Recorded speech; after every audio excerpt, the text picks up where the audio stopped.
psicólogo, às vezes você não está conseguindo entender a experiência de sofrimento do seu paciente, porque você não está realizando uma análise funcional. E talvez tenha aprendido sobre análise funcional ainda observando modelos experimentais, laboratoriais, que não estão adaptados à realidade clínica.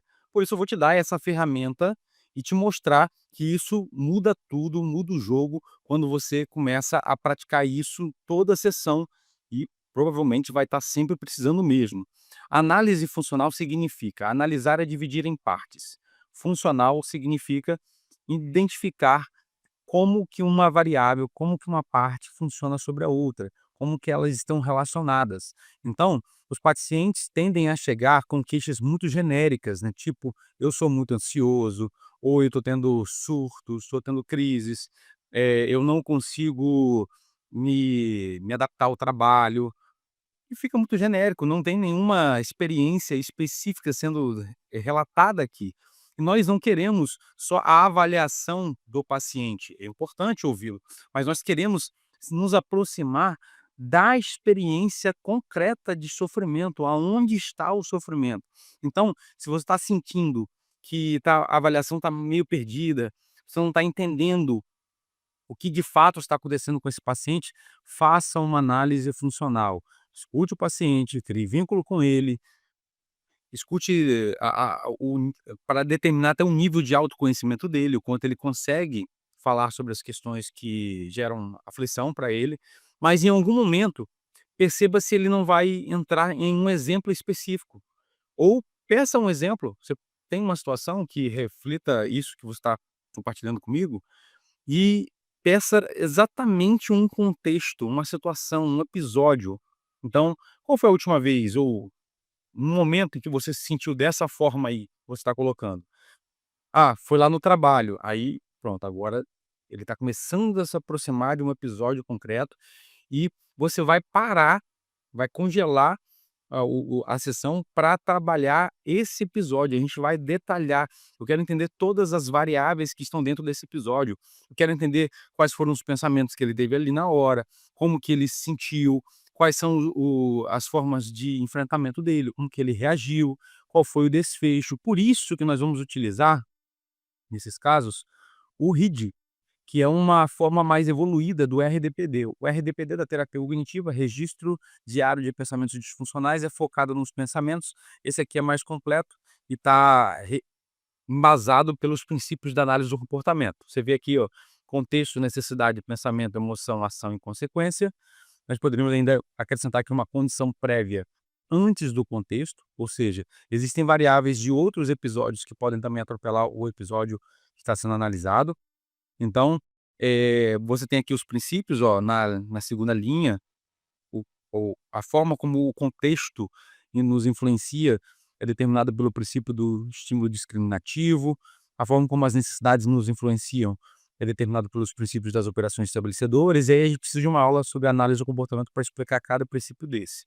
Mas, nós separamos uma pergunta, pelo menos, para mostrar o como que você deve analisar a experiência. Então, o paciente está relatando sobre uma ansiedade, e aí ficou muito genérico, você não entendeu, ele vai começar a falar sobre o trabalho. Então, qual é o contexto? Ah, estava no trabalho. E o que tinha no trabalho? O que estava acontecendo? Qual era o gatilho? Qual era o tema que estava sendo conversado? Quem estava lá? Então, a gente vai se aprofundar e fazer mais de uma pergunta sobre essa variável para detalhar isso. E aí, você se sentiu ansioso nesse momento no trabalho, quando aconteceu isso, isso e isso. Beleza. O que passou pela sua cabeça? Qual foi a sua leitura desse momento? Como que você interpretou o que estava acontecendo? A coluna aqui dos pensamentos. Depois, como que você reagiu a esse gatilho, a esse contexto? O que que você fez ou falou, ou seja, o que que você expressou? Porque as colunas pensamento e emoção são privadas, a coluna da ação é algo que a gente externalizou, falou ou fez. A coluna das necessidades, você pode perguntar qual era a sua necessidade naquele momento, o que te faltava, qual era a sua expectativa, o que que você esperava daquele contexto ali, o que que você precisava atender naquele momento, ou resolver naquela hora. E, por fim, tendo reagido assim a esse contexto, quais foram as consequências, qual foi o resultado, desfecho desse episódio, e não só no momento, mas depois também, a longo prazo. Você pode observar que essas colunas permitem vários critérios, ó. Quando a gente está falando de contexto, a gente está falando de lugar, objeto, pessoas, de temas, de um assunto, horário, data ou algum comportamento que alguém teve em relação a você. Quando a gente está falando de necessidades, estamos falando de necessidades primárias, biológicas, emocionais. Quando estamos falando de pensamentos, são conclusões, frases, raciocínios, ou é também imaginações, né? Imaginei na hora, me veio uma lembrança. Emoções, são sentimentos ou reações fisiológicas, sentir meu coração disparar, me sentir muito irritado. Ações, falas, atitudes e consequências. Qualquer fator aqui que fecha aquele episódio.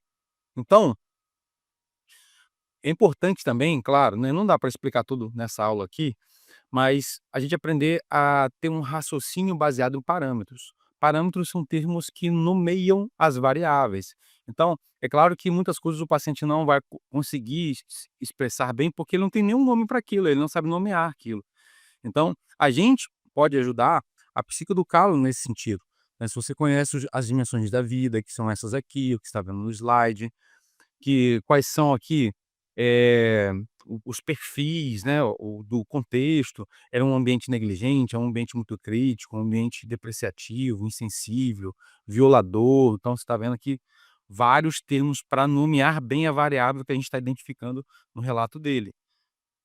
Parâmetro para as necessidades, a gente também precisa aprender a nomear as necessidades, né, as expectativas, as faltas.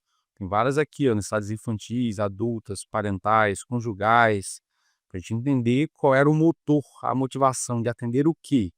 É isso aqui, ó, era a necessidade de, por exemplo, num episódio de relacionamentos, era a necessidade de privacidade, era a necessidade de ter uma conversa íntima, tá aí. Parâmetros cognitivos, precisamos conhecer as distorções cognitivas, para entender como que aquele pensamento está se equivocando. Então, também temas, conjuntos de crenças que podem ser organizadas por temas, que são os esquemas, ó. Vários pensamentos do tema de abandono, do tema da desconfiança. Então, que tem a ver também com experiências remotas, feridas emocionais, aprender a nomear sentimentos, aprender a nomear comportamentos, ó, repertórios saudáveis, se ele reagiu de forma saudável ou teve algum comportamento ali manipulador, de que tipo, ou se estiver analisando o comportamento dos pais, né, se os pais foram negligentes, permissivos, autoritários, participativos. E também, né, quando a gente fala das consequências, né, a gente pode identificar se os níveis de prazer estão subindo ou caindo após essa reação, o nível de paz estão subindo ou caindo, pertencimento, propósito, positividade. É claro que a gente não quer aqui encerrar todo o assunto, né, todos os parâmetros possíveis, mas estou gerando algumas ideias, depois você vai pausando aqui e vai dando uma olhada em cada termo desse, porque a gente precisa ajudar o paciente a traduzir os elementos que estavam no sofrimento dele. E aí, quando você começa a analisar várias experiências, você pode pegar 2, 3 exemplos sobre uma queixa, em algum outro momento você também se sentiu ansioso, por exemplo, você talvez encontre uma regularidade, um quadro maior por trás daquele episódio. Aí a gente precisa conhecer a psicopatologia. E você está entendendo aqui, você que acompanha o nosso canal, que a gente não trabalha aqui com psicopatologia limitada apenas ao DSM, que nos traz características comportamentais muito interessante, né, mas é um modelo mais sintomatológico, que não apresenta quais são as experiências que formaram aquele quadro, seria a etiologia, não apresenta quais fatores estão mantendo aquela psicopatologia, não apresenta quais repertórios estão em déficits. Então o DSM é muito, muito, muito limitado e nós conseguimos transcender e fazer uma revolução diagnóstica com o modelo diagnóstico contextual funcional, que é baseado em processos, é transdiagnóstico, transcende o diagnóstico rotulativo. É isso que nós estamos ensinando e vamos mostrar para você na prática a diferença e como que quem trabalha com DCF, que é o diagnóstico contextual funcional, consegue resultados muito melhores, mais precisos, mais consistentes, ajuda a investigar e promover o autoconhecimento no paciente, que ele fica muito menos angustiado por entender que ele chegou a um transtorno, porque experiências foram transtornando e já está tudo já mapeado um raciocínio clínico mais facilitado para você, profissional. Nós vamos ensinar isso no nosso workshop prático de TCC, que vai acontecer nos próximos dias.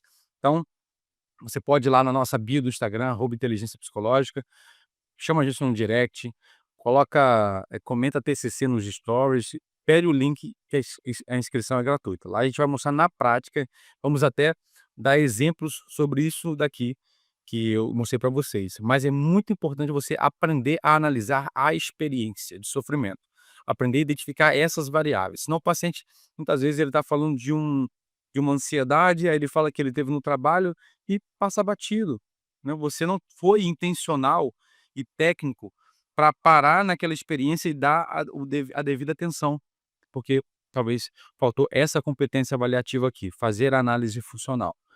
E eu quero estimular vocês a colherem os resultados de ter métodos seguros e eficazes, porque a segurança vem do método. A gente se encontra no workshop e até a próxima.